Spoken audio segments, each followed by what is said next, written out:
Welcome to 100 Yards of Football today. It's a very special 100 Yards Football special. I'm very honored, very proud. I'm like a kid in the cookie jar because I got one of the best football players that ever played this game, and he played at a high level for the Atlanta Falcons. I couldn't even dream where I'm at today. I got the legend, the hammer, Mr. Jessie Tuggle. If you like the video today, please comment and share because we're finna take this to the next level.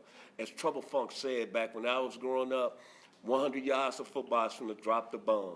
If you like the video today, again, please comment and share it as I bring on the legend, Mr. Jessie Tuggle.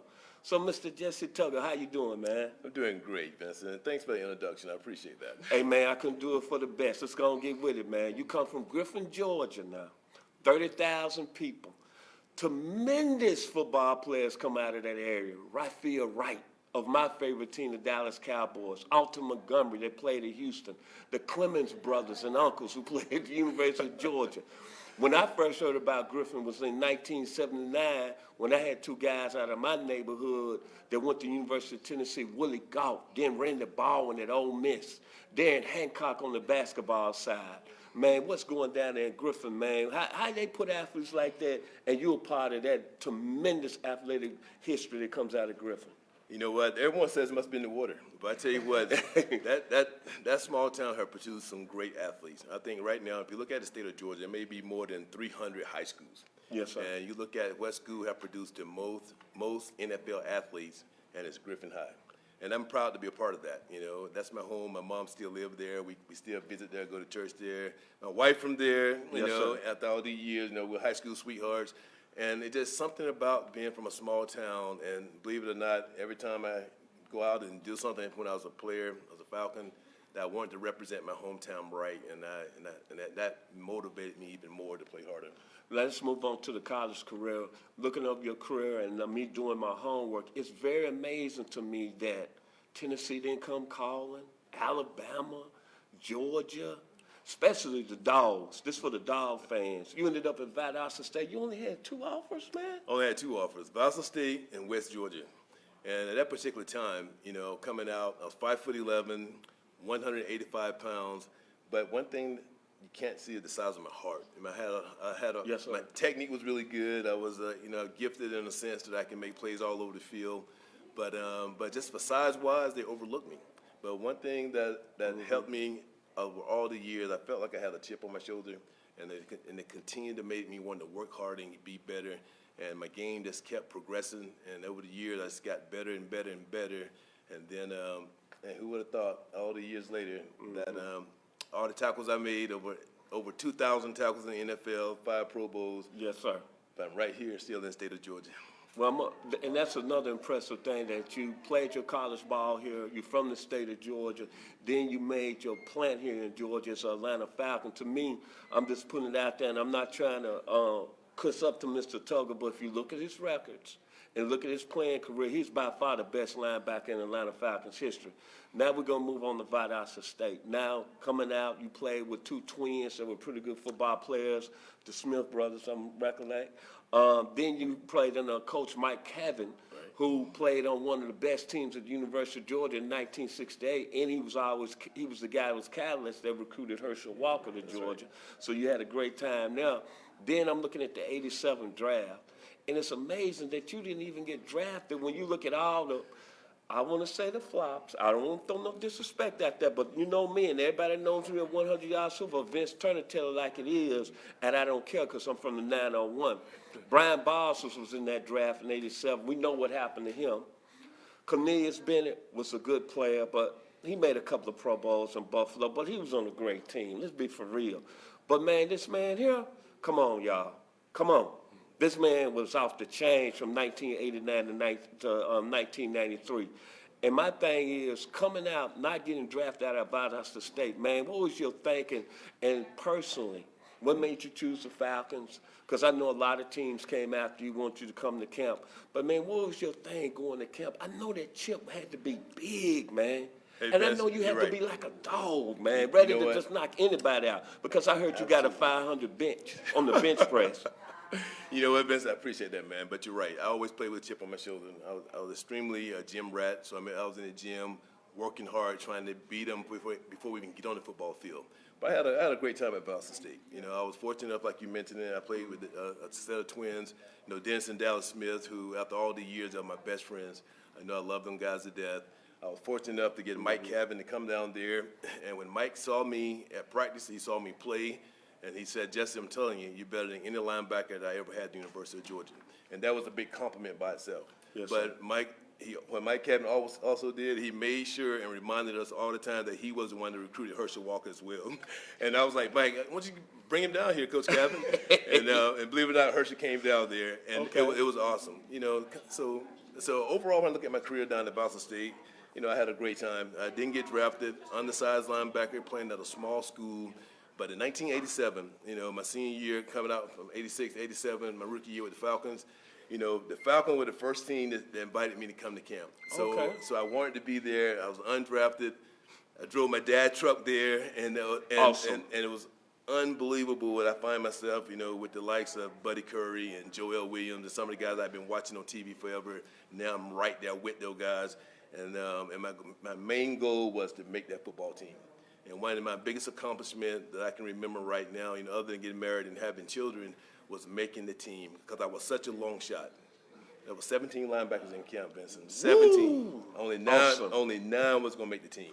Awesome. And I was the last one they invited. So and Bobby Butler was there. I remember Bobby used to encourage me all the time. He used to see me in the locker room with dirty shoes. Like, man, you're free agent, but they'll give you some shoes, man. and that was pretty funny. But I had so many guys who kept encouraging me and wanted me to go out there and do something special. And then that's what happened, man. Once I got an opportunity to get on the football field, I just wanted to hit people. Because one thing I know I could do, I wasn't afraid, and I would run through a brick wall if you asked me to. Absolutely. I knew how to hit people. And you know, I can remember, you know, playing the game against Cleveland and had a back named Big Mac come. He came through the middle, and I must have lit him up, man. And they started developing. I started getting these nicknames. And it's so funny. It's a story that Mr. Tuggle mentioned that I talked to the great Bobby Butler, Florida State finest, who played with the Falcons for 12 years. He told me a story before we did the interview this morning. He said, you just brought it up, preseason game. Mr. Butler said, y'all was in this coverage on the tight end. He was coming to fill the hole, and all of a sudden you hear Kevin Mack, bam! And next thing he looked up and saw the young man out of Griffin, Georgia, Mr. Tuggle, and Mr. Mack was doing this. Now, going back in the mid-'80s, if anyone watched the Cleveland Browns, Kevin Mack looked like he was about 260 pounds with his shoulder pads up and looked like he could run through you. But Brother Butler told me the story, and he said that's when the legend was born. Hey, he said, oh, my God, this guy going to be a legend. Moving on, let's talk about, I want to ask you, because we don't have much time with you today, let's talk about the Too Legit 91 season. And, man, y'all was on the national level then. What was that like? It was great. You know, that was the Deion Sanders era. And Hammer, you know, the big rapper, he was there. MC Hammer was there. Went to a lot of games. You know, Jerry Glanville made a lot of fun for us. It was one of those memorable seasons that you don't want to forget about, because there was so much extra going on, not just on the field but off the field, but also with winning football games. That's the most important thing. So that year there, I'll never forget, and it was awesome. It got a little better in 1998, though. Yes, sir. And I was going to mention the 98 season. I had been here, just moved to the Atlanta area. I was here a year and a half. Actually, I saw that San Francisco game that year in the regular season that y'all won, and I think that put y'all on the top. But that defense, I think people don't really know how special that defense was. Henry Crockett, Cornelius Bennett, Ray Buchanan, Ronnie Bradford out of the University of Colorado, Eugene Robinson, the missile, Mr. William White out of Ohio State. Then you had Travis Hall, Sean Durrett, Lester Archibald, the small man out of Stanford. Man, explain how that defense in that 98 season kind of really was special. I tell you what, Vincent, I'm impressed, man. You know, I tell you hey, listen, that you hit the nail on the head. Naming all the guys, and I remember all those guys, man. It was like yesterday. Vincent listened to you call them out, because it was a special year. That year, no one thought that we can do what we did. We got on the roll, we got hot, and all of a sudden we find ourselves at 14-2. You know, now we headed into the playoffs, and we had to beat the 49ers for the second time, and then we had to go up to Minnesota. And then Minnesota, that was Randy Moss' rookie year, and no one in the world would have thought that we could beat them. That was the number one offense, The too. number one offense broke more records, broke Yes, so many sir. records at that time in the NFL offensively than any team had ever done at that particular time. And it was like, you know, Cunningham was the quarterback. It was just unbelievable the thing they did that year. And I remember a reporter asking me one time, he said, "Why are you guys here?" And that's where he's talking to my defense and myself. Right. And I said, "You know what? This is what we're gonna do. We're gonna hit Chris Carter in the mouth. Yes, sir. We're gonna welcome that rookie Randy Moss to the NFL again, and we're gonna go out there and we're gonna beat them right there in Minnesota." And that's what we did, man. You know, thanks for myself and Chuck Smith and all the guys that you named, man. We went out there and we truly had a chip on our shoulder because no one thought we can do it, but we did it. Now, tough question I want to ask you. Super Bowl, and I know a lot of people from my hometown, Memphis, Tennessee, ask me, some of your fans ask me, did the Eugene Robinson, did it really have effect on y'all in the football game? You know what? I can't sit here and say it didn't because no one was expecting what happened.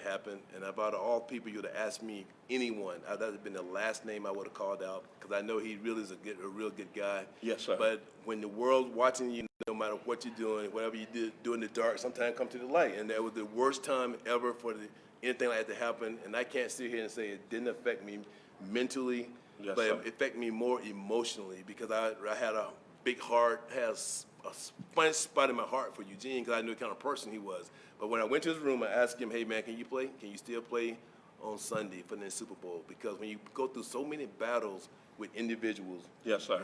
and you want your team, the teammates who you fought to get there with, you want them to play. So at that point on kickoff, everything that happened that was bad that happened in Miami, it didn't enter my mind at all. But when you look back at the game, I wish we would have had time to do some things differently, and Yes, we might could have won that game. Okay, here at 100 Yards of Football, we compiled a list last night of the top undrafted free agents that made it big in the NFL. You made the list, now you royalty. When I put you with the list of all the undrafted free agents, I'm going to start out with Dick Night Train Lane. Then I'm going to start out with the late, great Willie Brown. Then Mr. Antonio Gates. Priest Holmes, the great man from Marshall High School in L.A., Warren Moon. And then a guy that's did your hard, my man, Mr. Emmett Thomas out of Bishop University, out of Angeline, Texas. You made our list as our top undrafted free agents that's made it big in the NFL. Five-time All-Pro, Mr. Jessie Tuggle, 3-time Pro Bowler. But I'm going to ask the question before we leave today. To our audience out there, y'all can't see him. Do Mr. Tuggle need to be in the Hall of Fame? Amen. One more time. Do Mr. Tuggle need to be in the Hall of Fame? But I tell you, hey, Vince, hey, thank you, all you guys, and Vince, thank you too, man, because the names that you just mentioned, and I feel honored to be in that class, you know, because when you're an undrafted guy, no one expects you to do anything.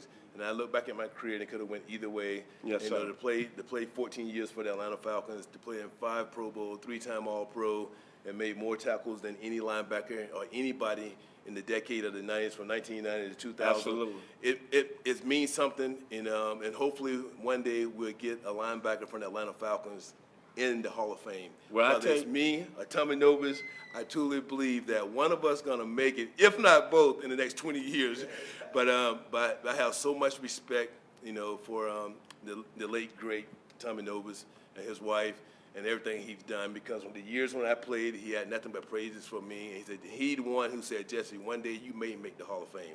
And when that comes from a guy like Tommy, who's been around, who played in the Dick Buckus area and all that, and he got overlooked like I'm getting overlooked, now I truly feel what it's like. But one day it's going to happen. And that being said, if you like the video today, please come in and share. We're shooting live from Punch City Market here in Atlanta, Georgia. It's a blessing, man, to have this great man on my show today.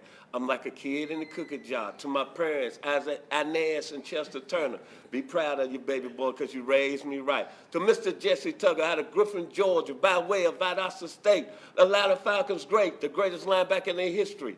We'll see you. Enjoy the 2020 NFL Combine. We are 100 Yards of Football.